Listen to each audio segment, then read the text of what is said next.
Boa noite a todos, mais uma vez. Aqui nos encontramos, radiantes, felizes por estarmos, em nome de Jesus, participando de uma reunião juntamente com todos vocês, onde as palestras aqui apresentadas sempre vêm nos esclarecer, nos orientar como nosso procedimento do dia a dia. E neste momento solicitamos a presença da nossa irmã Angelina para fazer a prece de abertura em nosso nome.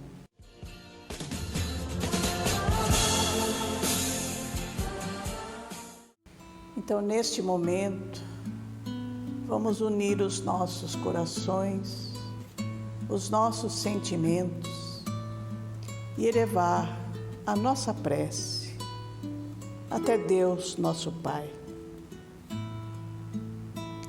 Senhor Deus, de infinita bondade e misericórdia, Criador nosso, estamos novamente aqui reunidos nesta casa que nos acolhe e que te representa.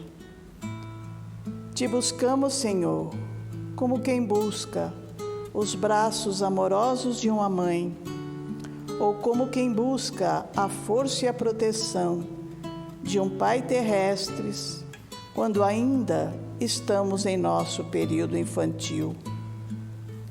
Reconhecemos a nossa fragilidade diante dos obstáculos da vida. Por isso, te rogamos a assistência constante através dos bons espíritos que te representam. Não nos deixeis cair ante as tentações e fortalece a nossa resistência.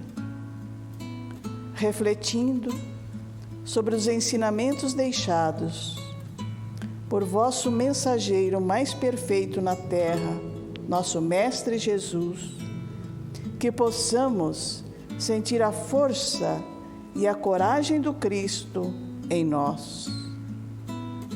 Abençoa, Pai, a todos os que te buscam esta noite e que todos recebam o equilíbrio e a paz em seus corações. Obrigado, Pai,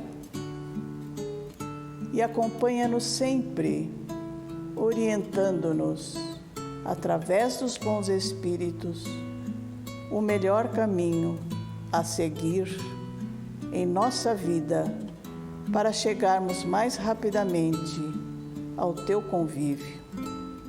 Obrigado, Senhor, e que assim seja.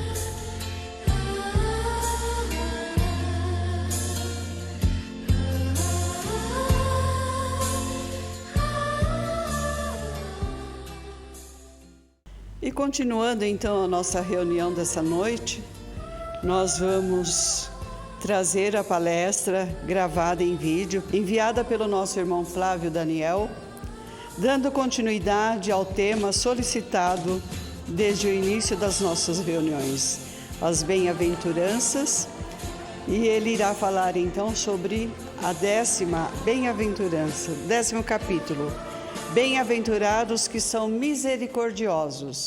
Olá, meus amigos, que a paz de nosso Senhor nos envolva nesse momento, que os bons espíritos nos acompanhem, nos inspirem nas reflexões em torno do Evangelho e que o próprio Mestre Jesus se encontre entre nós, porque em seu nome nos reunimos nessa ocasião. Vamos falar um pouco hoje sobre o capítulo 10º do Evangelho segundo o Espiritismo, Bem-aventurados os que são misericordiosos. Nesse capítulo, foi feita uma pergunta ao espírito de São Luís, que respondeu em Paris no ano de 1860. A pergunta é a seguinte: ninguém sendo perfeito, segue-se que ninguém tem o direito de repreender o próximo?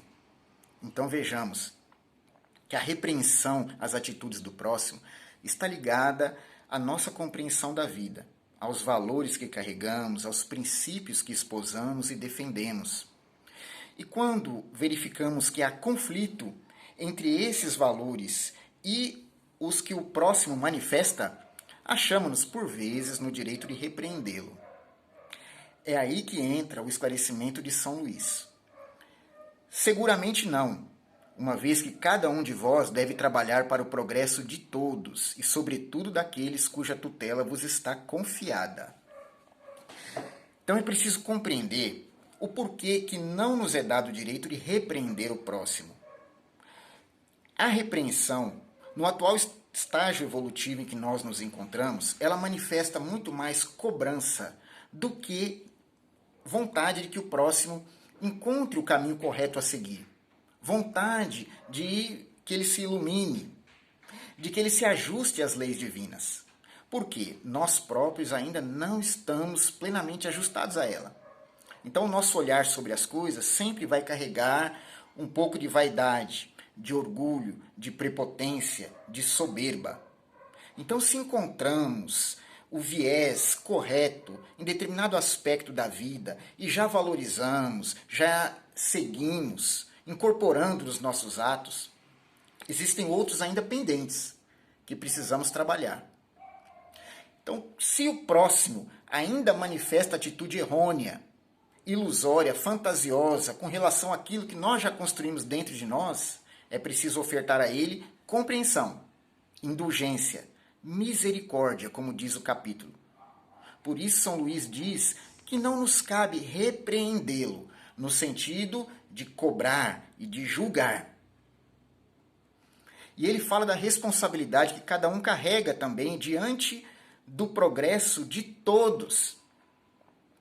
O progresso se faz, logicamente, por mérito individual, cada um se autoilumina, mas também de maneira coletiva. Porque Deus quer que nós trabalhemos pela nossa evolução juntos, que nos demos as mãos, que nos encontremos no mesmo campo de serviço, trabalhando pelo mesmo objetivo. Então, daí ele diz que cada um deve trabalhar para o progresso de todos, e sobretudo daqueles cuja tutela vos está confiada, ou seja, parentes mais próximos. É na família que nós encontramos o maior campo de trabalho, de desenvolvimento das nossas virtudes.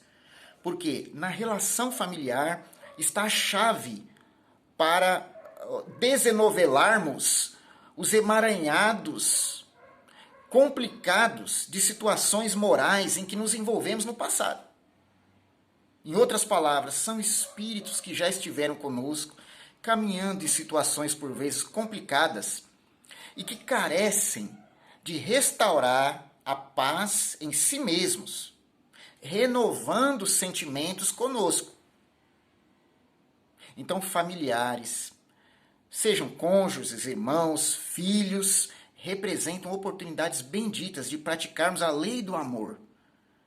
Ela não vai ser exteriorizada para além dos muros dos nossos lares, enquanto não se fizer presente dentro deles. Daí, São Luís nos lembrar que temos dever de trabalhar pelo progresso desses seres que estão mais próximos de nós. Isso é uma coisa. Mas é uma razão de o fazer com moderação, como um fim útil, e não como se faz geralmente pelo prazer de denegrir. Então, por vezes, dentre os nossos familiares, nós encontramos atitudes que sabemos ser prejudiciais a eles mesmos e ao próximo. Cabe aí uma repreensão, mas amorosa, fraterna, solidária, daquela que se baseia no dever que nós temos de fazê-lo progredir, porque por vezes esse filho, esse cônjuge, é alguém que nós mesmos ajudamos a desviar no passado.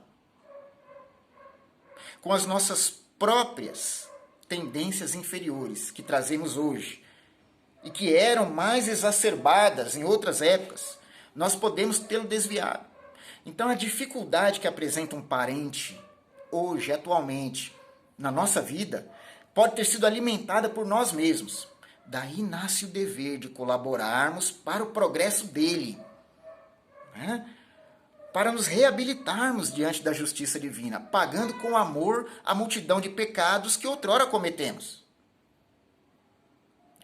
Então, é com esse espírito que vamos repreender aquele que está sob a nossa tutela. com o espírito paterno, reproduzindo a paternidade divina, que é toda amorosa conosco mesmo, nas proporções que nós pudermos, diante daqueles que estão conosco. Então é reconduzir ao caminho, principalmente através do bom exemplo.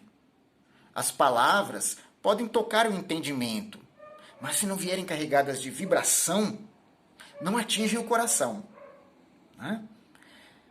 Então ele diz: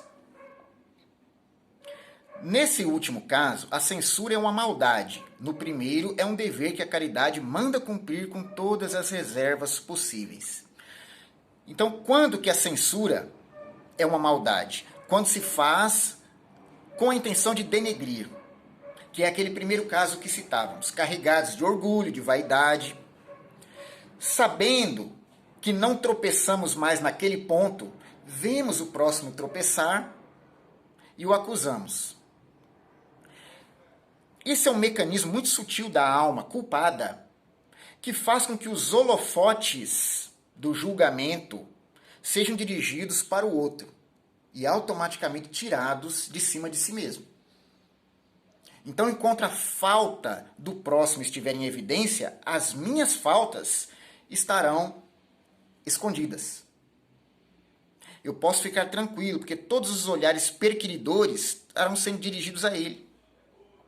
Como no caso da mulher adúltera, em que muitos homens estavam ali de pedras na mão, prontos a aplicar-lhe o castigo máximo, porque a sua falta havia sido tornada pública e a deles estava escondida.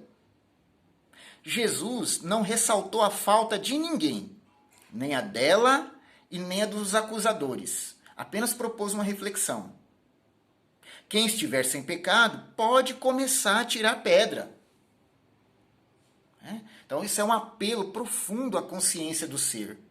Os pecados poderiam não estar expostos, mas estavam ali. Permaneciam nos corações de cada um. E diante da reflexão proposta por Jesus, ninguém teve coragem de atirar pedra alguma.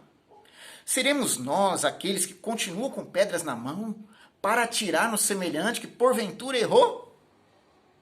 É possível que 2021 anos depois nós ainda tenhamos essa postura julgadora? Então, é preciso pensar com Jesus a respeito. O Espírito São Luís nos diz que quem tem o prazer de denegrir, lógico, o faz por maldade. E a maldade revela falta de amor ao próximo. É um raio-x moral que se passa no ser. Como é que nós agimos diante da falta alheia? Lembremos que Jesus, conforme a explicação dos Espíritos, entende por caridade benevolência para com todos, indulgência para com as imperfeições dos outros e perdão das ofensas. Essas são as bases, os pilares da caridade, no entendimento de Jesus. Se eu não tenho indulgência para com o semelhante, então eu não estou praticando a caridade. E fora da caridade não há salvação. Para mim, que sou espírita, devo lembrar o que Allan Kardec disse. A caridade é a alma do espiritismo. Está lá na Revista Espírita. Poxa vida. Então é preciso compreender o que é caridade e avaliar se eu estou praticando no dia a dia. Quem, em sã consciência, tem o direito de atirar pedras? Então, existe uma maneira de censurar o semelhante. Quando se quer tirá-lo do erro, veja que Jesus disse à mulher: ninguém te julgou? Eu também não te julgo. Vá e não peques mais. Então, nessa maneira, ele tem autoridade para censurar. A censurou, de certa forma, estimulando-a a seguir a sua vida sem maiores pecados. Sem renovar-se no erro, mas renovando-se no acerto. Na consciência disposta a fazer o que é correto. Vá e não peques mais. É uma recomendação, não é uma imposição. Porque Jesus não impõe a sua moral a ninguém. Ele propõe que a sigamos. E ele mostra que a felicidade está em seguir esse caminho. Imaginemos o estado de espírito daquela mulher diante de Jesus naquele momento. O quanto de transformação não tomou conta do seu ser. Como mudou a sua visão, muito provavelmente, diante da vida a partir daquele acontecimento. Aquele vai, não peques mais, com certeza ficou gravado no seu íntimo, para toda a eternidade, como deve estar no nosso.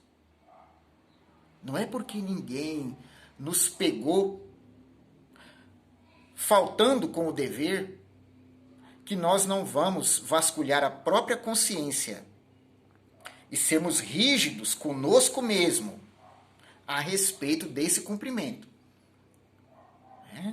Porque quem cumpre o seu dever ama a vida, ama a si mesmo, ama o próximo, ama a Deus. Então, não peques mais ressoa no nosso íntimo até hoje. Estamos obedecendo? Então, portanto, a censura que se dirige a alguém que se gosta, com a finalidade de fazê-lo tornar a realidade e aproveitar a sua reencarnação, sem cometer maiores delitos à lei divina, que o comprometam futuramente, é lícito, é um bom desejo, porque ele não nasce do orgulho, não é uma censura que busca humilhar e denegrir, mas que busca elevar. Ótimo, é o que São Luís diz aqui. Nesse caso, é uma caridade, né? Que devemos cumprir com todas as reservas possíveis, para que não melindremos. Não adianta devolver a razão a alguém que está fora dela, que está distraído, derramando lágrimas nele ao mesmo tempo. Jesus não derramou lágrimas naquela mulher, mesmo diante da situação dramática em que ela vivia, mesmo tendo salvado a sua vida. Ele não a fez se ver como culpada. Ele não a rebaixou, não a humilhou. Jamais da boca de Jesus saiu repreensão no sentido de cobrança ou de julgamento. Tá vendo? Olha o que você fez. Quem mandou? Não faça mais. Já pensou se eu não estivesse aqui? Na boca de Jesus não existe isso. Agora, na nossa existe? Então é preciso pensar sobre a questão da misericórdia para com o próximo, que se traduz na indulgência, na compreensão, na paciência, na tolerância. Isso só vai existir se eu tiver humildade para olhar para mim e reconhecer o quanto de reforma ainda preciso fazer no meu íntimo. Tanto esse que não me permite observar o cisco no olho do outro, enquanto eu tenho uma trave no meu. Então ele diz: e ainda a censura que se lança sobre os outros, ao mesmo tempo, deve-se dirigi-la a si mesmo e se perguntar se não a terá merecido. Esse é o grande ponto. O evangelho não é para ser aplicado no outro, e sim em mim mesmo. Portanto, se o evangelho diz, na boca de Jesus, vai, não peques mais, eu preciso avaliar se estou obedecendo ou não esse preceito.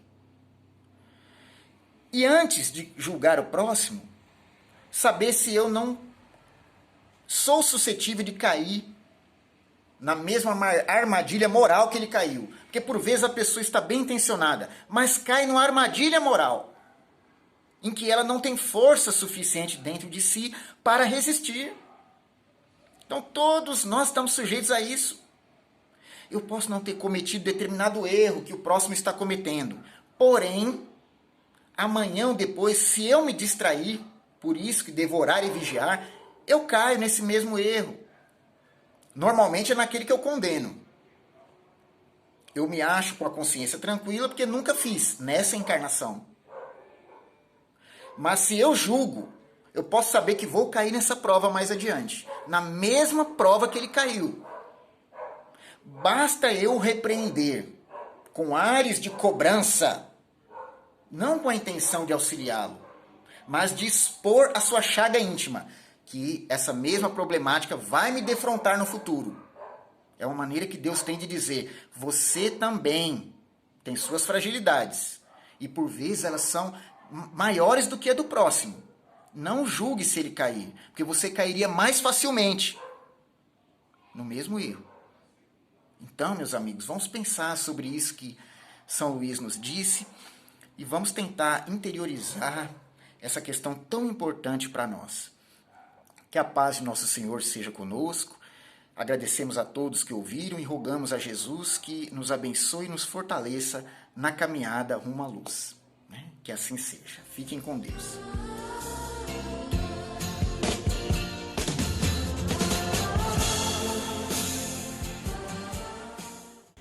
E assim, queridos irmãos, após essa maravilhosa mensagem que nos foi trazida pelo nosso querido irmão Flávio Daniel, neste momento convidamos o nosso irmão Paulo para vir fazer a prece de agradecimento a Jesus e a Deus em nome de todos nós.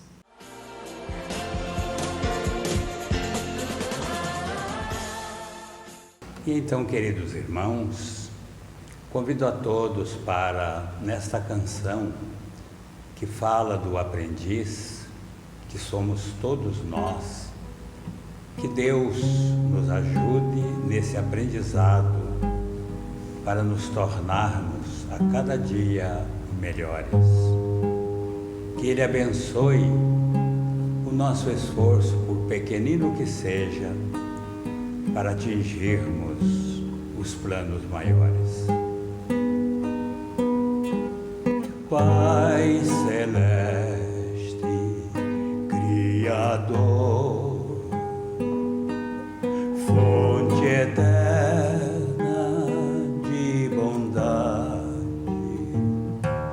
auxilia-nos, Senhor, a conquistar a verdade. Abençoa o nosso esforço para o teu reino atingir. Dai-nos, Pai, a luz que aclara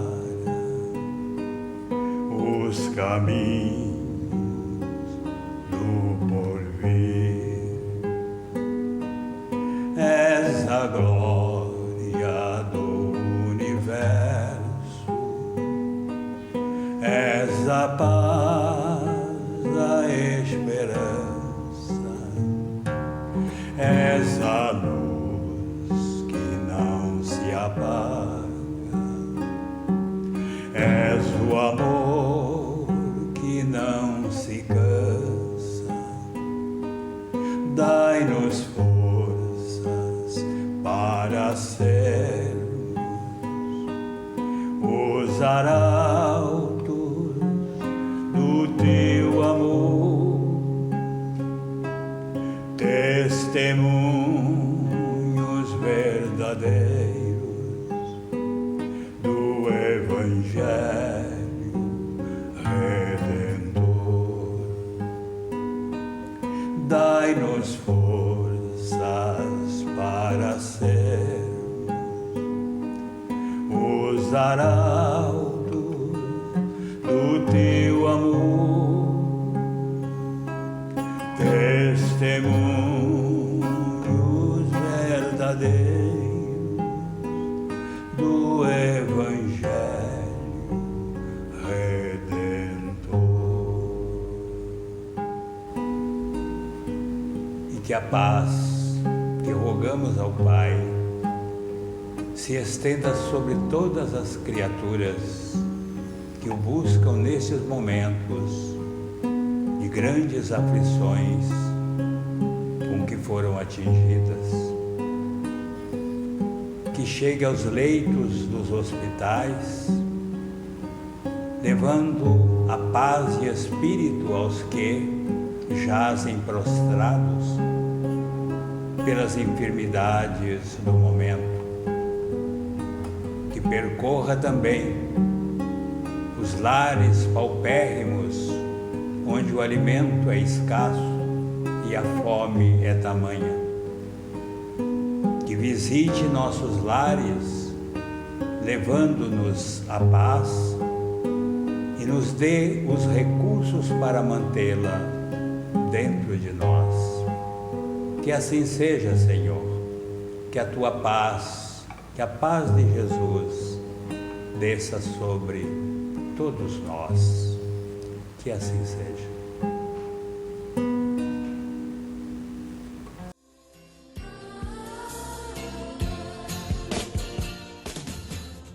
Com esta maravilhosa canção, cantada pelo nosso irmão Paulo, agradecendo a Jesus e ao Pai, Criador, e rogando a eles as suas bênçãos, encerramos a nossa reunião dessa noite. Convidamos a todos para que na próxima semana nos estejamos reunidos em nome dele para assistirmos um pouco mais, conhecermos um pouco mais e colocarmos em prática um pouco mais dos ensinamentos que o nosso Mestre Jesus nos trouxe. Boa noite a todos e até lá.